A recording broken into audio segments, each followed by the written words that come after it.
जय जय श्री राधे। ज्येष्ठ अमावस्या पर रखे जाने वाला व्रत सावित्री व्रत सुहागिन महिलाओं के लिए बेहद खास माना जाता है। यह व्रत पति की लंबी आयु, अखंड सौभाग्य और परिवार की सुख समृद्धि के लिए किया जाता है। इस दिन महिलाएं वट वृक्ष की पूजा कर सावित्री सत्यवान की कथा सुनती हैं। वट सावित्री व्रत की पूजा विधि।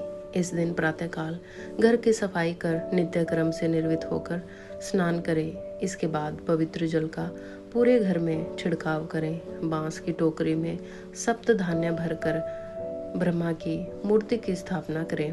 ब्रह्मा के वाम पार्श्व में सावित्री की मूर्ति स्थापित करें। इसी प्रकार दूसरी टोकरी में सत्यवान तथा सावित्री की मूर्तियों की स्थापना करें।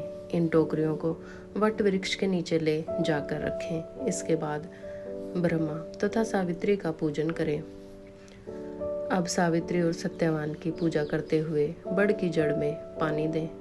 पूजा में जल, मोली, रोली, कच्चा सूत, भिगोया हुआ चना, फूल तथा धूप का प्रयोग करें। जल से वट वृक्ष को सींचकर उसके तने के चारों ओर कच्चा धागा लपेटकर 3 बार परिक्रमा करें। बड़ के पत्तों के गहने पहनकर वट सावित्री की कथा सुने। भीगे हुए चनों का बायना निकालकर नकद रुपए रखकर अपनी सास के पैर छूकर उनका आशीर्वाद प्राप्त करें। यदि सास वहां न हो तो बायना बनाकर उन तक पहुंचाएं। पूजा समाप्ति पर ब्राह्मणों को वस्त्र तथा फल आदि वस्तुएं बांस के पात्र में रखकर दान करें। इस व्रत में सावित्री सत्यवान की पुण्य कथा का श्रवण करना न भूलें। यह कथा पूजा करते समय दूसरों को भी सुनानी चाहिए। वट सावित्री व्रत कथा। सावित्री और सत्यवान की कहानी। राजर्षि अश्वपति की एकमात्र संतान थी सावित्री।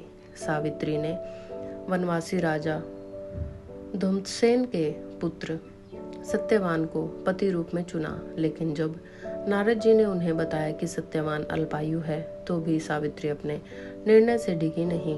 वह समस्त राज वैभव त्याग कर सत्यवान के साथ उनके परिवार की सेवा करते हुए वन में रहने लगी।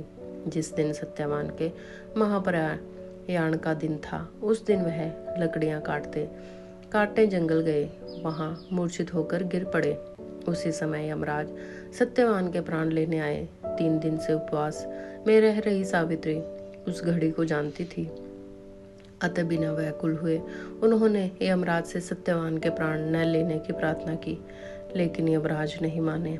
तब सावित्री उनके पीछे ही जाने लगी। कई बार मना करने पर भी वह नहीं मानी तो सावित्री के साहस और त्याग से यमराज प्रसन्न हुए और कोई 3 वरदान मांगने को कहा।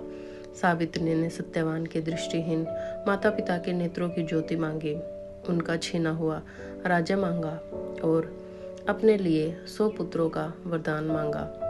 तथास्तु कहने के बाद यमराज समझ गए कि सावित्री के पति को साथ ले जाना अब संभव नहीं, इसलिए उन्होंने सावित्री को अखंड सौभाग्य का आशीर्वाद दिया और सत्यवान को छोड़कर वहां से अंतर्ध्यान हो गए।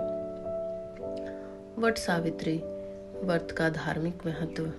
शास्त्रों के अनुसार वट वृक्ष के नीचे बैठकर ही सावित्री ने अपने पति सत्यवान को पुनर्जीवित कर लिया था। दूसरी कथा के अनुसार मार्कंडेय ऋषि को भगवान शिव के वरदान से वट वृक्ष के पत्ते में पैर का अंगूठा चूसते हुए बाल मुकुंद के दर्शन हुए थे। तभी से वट वृक्ष की पूजा की जाती है। वट वृक्ष की पूजा से घर में सुख समृद्धि, धन लक्ष्मी का भी वास होता है। जय जय श्री राधे।